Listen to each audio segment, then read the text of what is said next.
It's a beautiful day today and we're reading some more malicious compliance. I hope you guys are having a good day and I hope this video makes it even better. Enjoy, guys. You want to discipline me for being right? I got you. I work for a freight delivery company. I drive a semi-truck and I usually go out with 10 to 15 deliveries a day. Our policy is that when you deliver to a resident, you have to take a picture with the work phone as an additional proof of delivery. That has morphed into now if the delivery receipt, DR, says residential, you have to take a picture of it, regardless if it's going to a business or a house. There are so many small details on a DR that can get missed, so this is an important detail. One day last week, I had a delivery for Laura Lopez, name changed.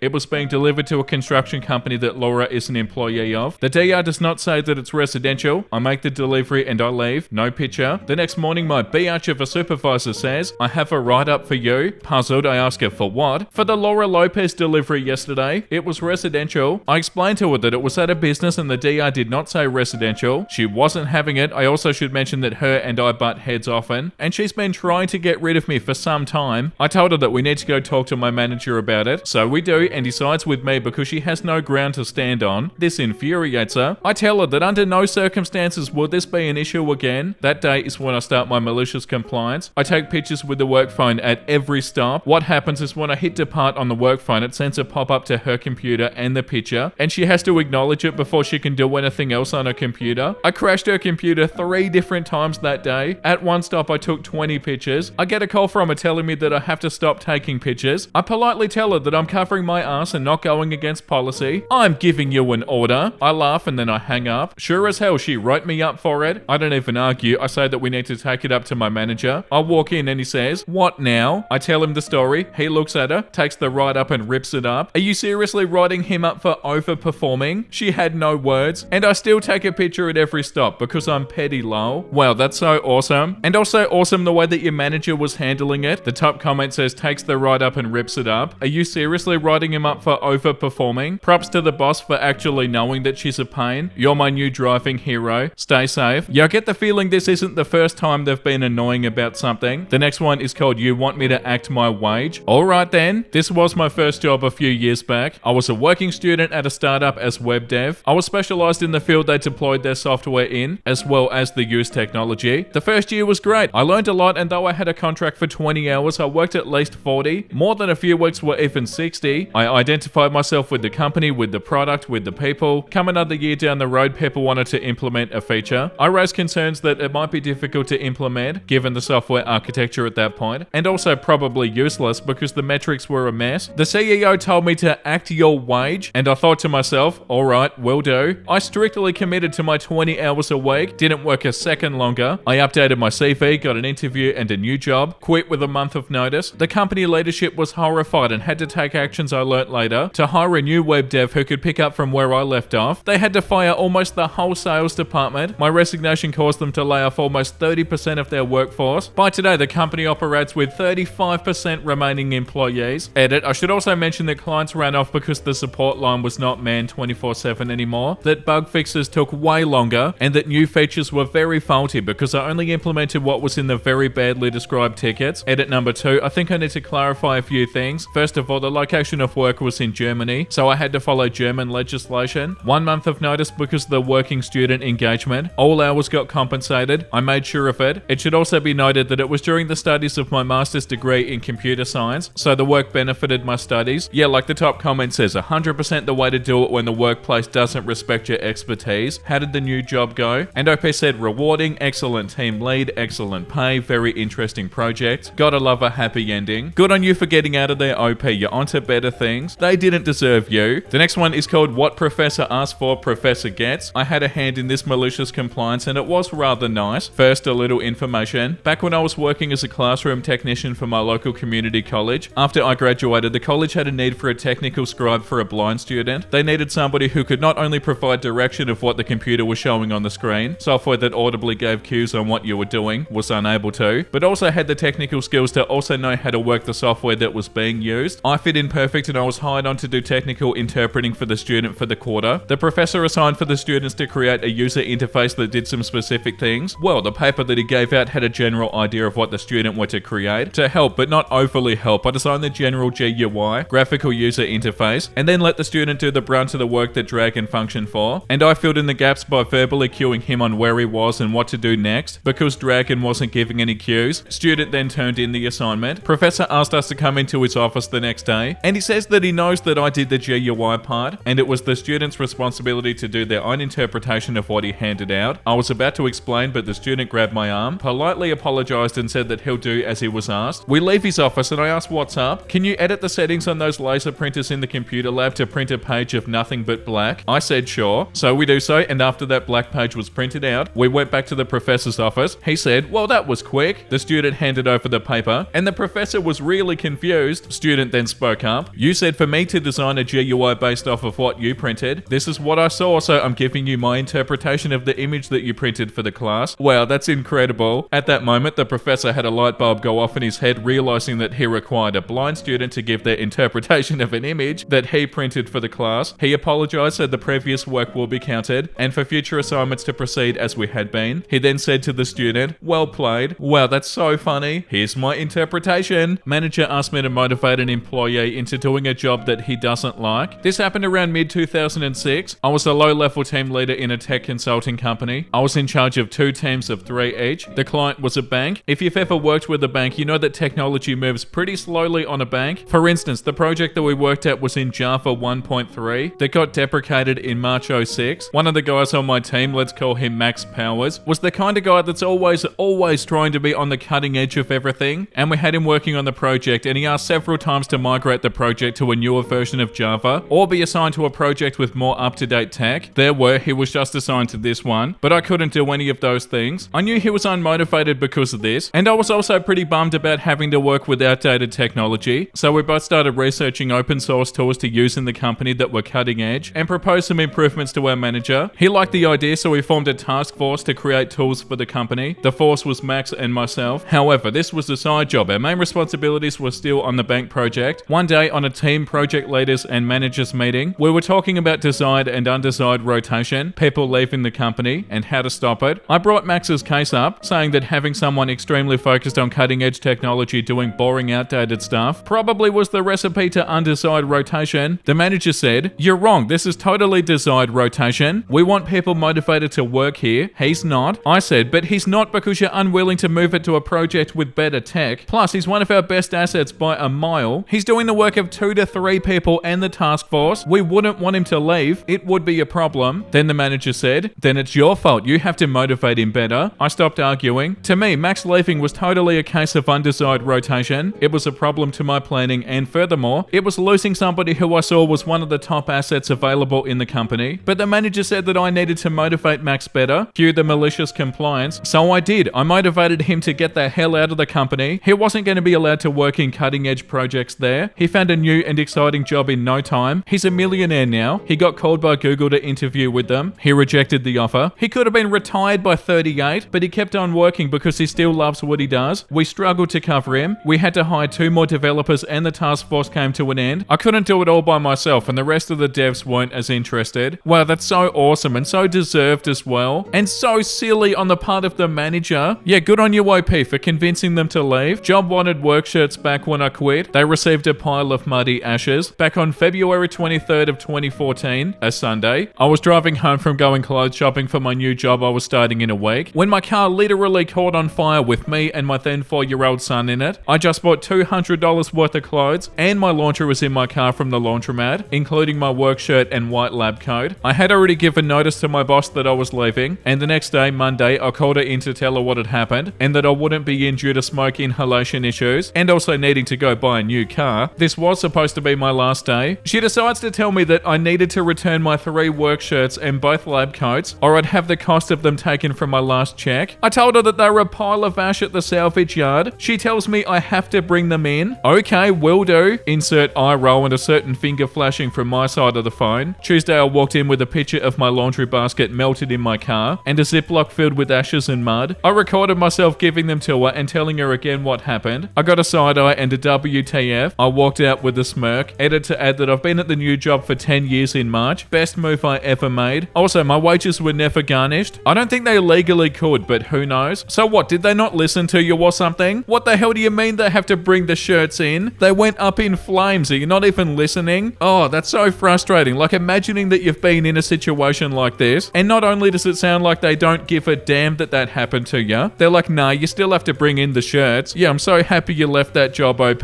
My boss told me to gain some perspective, so I did, and I found a new job. I worked as a systems administrator for an IT firm. I got tired of dealing with abusive and angry clients for 5 years. I got tired of being micromanaged and exploited. I got tired of being talked down to like I was a child anytime the slightest little mistake was made. When my boss learnt that I was no longer going to work in another market 3 days a week like I originally planned, and he had no one else because nobody wanted to deal with the jerks in that market, he spent an hour lecturing me on taking a long, hard look at myself. He said that he was concerned about my reliability after refusing to spend 3 hours a day commuting to the other market on top of my workday. If I can't rely on you to work in the other market, then I just don't know if you have much of a future with this company. I think you need to take a long, hard look at yourself and gain some perspective. You know what? You're absolutely right. 2 weeks after I found a new job and gave my notice, he begged me to stay, offered me more money, and this went on for days. I said, no thanks, I finally found that perspective you wanted me to find. Boy, am I glad I did. A new job with a raise and benefits, and no stress. The only advice you've ever given me of value. Good luck to you. He let me go a week into my notice. Started the new job, loved my new boss and my co-workers. It's been over a year. The former boss hired 6 different people to fill my spot. Each of them lasted 1 to 2 months before they left. Yeah, I wonder why that is. Maybe he needs to gain some perspective on how to run a company and treat people. Yeah, once again, I'm so happy you did this, OP. The top comment says gain some perspective. Whoa, the perspective from outside this crappy office is amazing. Wait, not like that. And also the audacity of them to say all of that and then beg you to stay. Yeah, amazing job, OP. The next one is called Food Allergy Charity Doesn't Want to Pay Their Bills. Enjoy a nutty party. I work in a food catering place which can fulfill allergy-free requests. We have the expertise and care not to include allergic food, either as hidden ingredients or by accidentally sharing contaminated utensils and pans while cooking. In our experience, the 4 most common allergies are peanuts, tree nuts, eggs, and milk. Cooking meals without these 4 ingredients will usually satisfy everybody at an event. We had a new client, a food allergy advocacy group. They ordered a large catering last month and didn't pay us cents. We were out of pocket $2,000 and were considering legal action. This charity had the nerve to place another order with us, but this time a smaller one costing $450. The group asked for the meals to be nut-free vegan instead of nut, egg, milk-free, as this would ensure them a peanut, tree nut, egg, and milk-free event for cheaper, as they'd avoid our additional allergy-free preparation fees. This was reckless behavior from the advocacy group, as the party attendees were most likely anaphylactic to milk and egg. Think deadly peanut allergies, but for dairy, milk, cheese, and cream, and egg products instead. Had we not known they were a food allergy charity, then we wouldn't have taken as much care in ensuring the meals were egg, dairy-free, and would have just focused on the nut-free angle instead. There was one important thing the charity forgot. It's now possible to buy dairy which is made from lab-grown milk from yeast. The protein is identical to milk but is technically vegan. We cooked all the meals with this lab-grown dairy and loaded it in the van. Upon arriving to the function hall, we informed the charity organisers that the meals had lab-grown dairy in them. The charity owner started blasting off on how it was meant to be dairy-free and how they have people deathly allergic to milk in the event. I simply explained that the order was nut-free vegan since we used lab-grown milk, and that they'd failed to pay us the last order, and that this was simply going to be our team Christmas party if they didn't accept the order. The owner went ballistic and began pushing me. The rest of us restrained him and the function hall called the police. The owner lied and told the police that we had dropped and assaulted him. The police asked the function hall for the CCTV and then moved us both along. The police did inform us that we could head down to the station tonight and provide a witness statement if we wanted to press charges. A few moments later, the owner called and begged for an apology and offered to pay us both the original and today's invoices right there and then. I decided to take the apology and the cash. Our team had a nice pre-Christmas party with the vegan lab-grown dairy meals. I'm addicted to reading these. Like this comment says, not sure why you catered the second event when they hadn't even paid for the first. Yeah, that's the only bit that I'm confused about too. Obviously, I don't have a catering business, but shouldn't they pay you first? But OP said here, we knew that they'd reject the order and thought to prepare ourselves a little Christmas party. The next one is called Never Touch Your Truck Again. You got it, neighbor. I posted this on Am I the A-hole subreddit, but many people were saying that it belongs here. I, 59 male, live in a major city in Ontario, Canada. I live in a small subdivision and I have 5 5 neighbors total on my street. For the past few years during the winter when we're getting a lot of snow or bad storms, as I'm leaving for my overnight shift at around 8 to 9 p.m, I'll put my wife's windshield wipers up on her car and do a quick walk around to my other 5 neighbors and also put their windshield wipers up on their cars. Obviously not if they're outside or something, but if it looks like they're in for the night. Many of them forget to do this, as many of them have children and it typically slips their mind. And yeah, their wipers will be frozen to their car in the morning. It's just something nice I like to do to look out for my neighbors. They're always grateful of this and they thank me for it. Many of them have started doing it too, and there'll be nights where I'll forget to put mine up and my wife's up, and in the morning one of the neighbors has done it. Anyway, recently one of our neighbors moved and a new family moved in as of last week. It's a young couple and their 2 children. The other night I was leaving for my overnight shift at around 9 p.m. It was snowing really heavy and we were supposed to be getting almost 30 centimeters of snow and it was freezing out. So I put my wife's wipers up and I do my usual quick walk around to the other neighbors. I was hesitant when I reached my new neighbor's house, as I've only introduced myself once, but I did it anyway. As I was putting the second wiper up on their pickup truck, the husband came charging out of his front door, yelling, "Hey, what the hell are you doing to my truck?" I tried to explain to him I was just putting his wipers up to help him. He continued to scream at me, "Get the hell off my property and don't touch my crap again." The wife then came out and started yelling at me too. I apologized and I started walking away. Some of my other neighbors heard the commotion and came outside to see what was happening. They tried explaining to him too, it's just something that we do. Both of them weren't having it. Fast forward to this morning, I'm arriving home from my overnight shift, and as I'm walking in, I see the wife of the couple struggling outside to break the ice off the windshield wipers. I guess she was trying to take her kids to school and the wipers were frozen solid on the car. She sees me and yells over, "Hey there, do you mind giving me a hand please?" I look over to her and I yell back, "No, sorry, I thought I was never to touch your crap again, ma'am," and I walked away back inside. She yelled at me, "Wow, a-hole." I told my wife about this. She thinks I should have helped her because she was just trying to get her kids to school. I disagree, as I was only following what they told me. Yeah, no, you definitely did the right thing, OP. Like, I understand somebody being surprised and freaking out a little bit if they see somebody touching their car, but once you explained what you were doing and also that the neighbors explained, they should have stopped and they should have relaxed. And yeah, that's right, OP, you're doing what they said. You did the right thing. The next one is called, "I don't think your kid will like my candy, lady, but whatever. Since there's only a week left of summer, I decided to take the kids to the local amusement and water park today. As I've gotten older, the rides have gotten a little tougher to me. In addition, my daughter tends to get motion sick rather easily. I don't like the way motion sickness pills make me feel, so I always take a Ziploc baggie full of ginger candy along to prevent and soothe nausea. Today I had chewy mango ginger candies, hard plain ginger candies, and hard lemon ginger candies. For those who've never had ginger candy, it's spicy. The lemon ginger is probably the mildest. The plain ginger is just plain hot. The mango ginger are sweet and spicy, but they also stick to your teeth like crazy. They're definitely an acquired taste. As we're standing in line for the long ride, I pull out my baggie. I choose a lemon one, as does my son, 13. My daughter, 12, asks me for a mango one. While I'm fishing a mango one out, I hear the kid in front of us tell his mum that he, around 7-ish, wants some candy. His mum distractedly says that she doesn't have any candy. The boy says, but she does. He turns to me and asks me for one. I tell him I don't really think he'd like my candy. By this time, his mum focused in on our interaction. As the kid starts to whine that of course he'd like my candy, his mum just huffs and says, "You've got a whole bag, can't you give him just one? Come on, don't be greedy." "Oh, you said the magic word there, lady." I say, "Alright," and I dig out a lemon one. I'm not completely heartless. That's when the kid whines that he wants a mango. Mango is his favourite. I tell him lemon is better, but he insists on mango. I tell him it's kinda sticky as I hand it over. The kid rips it open and shoves it in his mouth, gets in 3 quick chews while my kids stare at him. Then he actually starts to taste it, and a look of horror comes over his face. He screams and tries to spit it out. He's jumping around and flapping his arms. His mum's panicking and asking me what's wrong. He's screaming that it's bad and it's hot and he wants it out. His mum tells him to spit it out. That's when I pipe up with the very helpful, "It's really sticky. What's left is probably stuck in his teeth. He'll have to wait for it to melt off if he doesn't want to chew." The mum looks at me in disbelief and a shrug. Then she asks what in the hell I gave her son. "Probably should have asked that sooner, lady." I answer, "Ginger candy. It's good for nausea. I'm pretty sure I'd be dead if looks could kill." We got to move up in line 2 spaces though because she took her kid off to the water fountain. I'd like to think the kid will think twice about demanding things from strangers. Plus, it was entertaining. Overall, the kids and I counted it as a win. Oh, that's so funny. And also awful at the same time. And yeah, like this comment says, that's what they get for demanding that other people not be greedy with their own stuff. I hope the kid learned a valuable lesson about entitlement mentality. Yeah, and also the mum, they were just as entitled, calling OP greedy for nothing. Yeah, I feel like we should read something wholesome. I think that's enough for today. But also, I'm so happy we read that. that. A good place to end the episode. Oh yeah, this one. This beagle mama is raising a baby possum after losing her pups. So cute.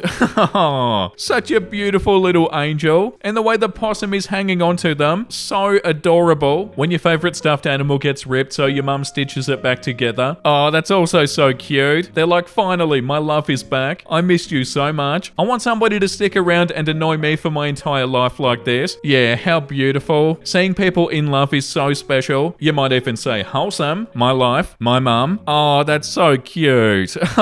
Always making things better. And on that beautiful note, I'm going to leave today's episode there. Thank you for watching, guys. I hope you had a wonderful time. And if you did and you want to see more episodes like this, make sure you like and subscribe. And the comment of the day today goes to GCSE History Lessons. I've watched almost every Vincey video now after finding this channel mid last year. Now I have to wait for new videos and I get so excited when the notification comes. Oh, that is so awesome. Thank you. For real, I appreciate the support so much. I'll make sure I keep making fun episodes you can watch. And thank you all for the support, guys. Make sure you look after yourself and make sure you have a beautiful, amazing rest of your day. And you know what I'm about to say because I say it every single day. Bye!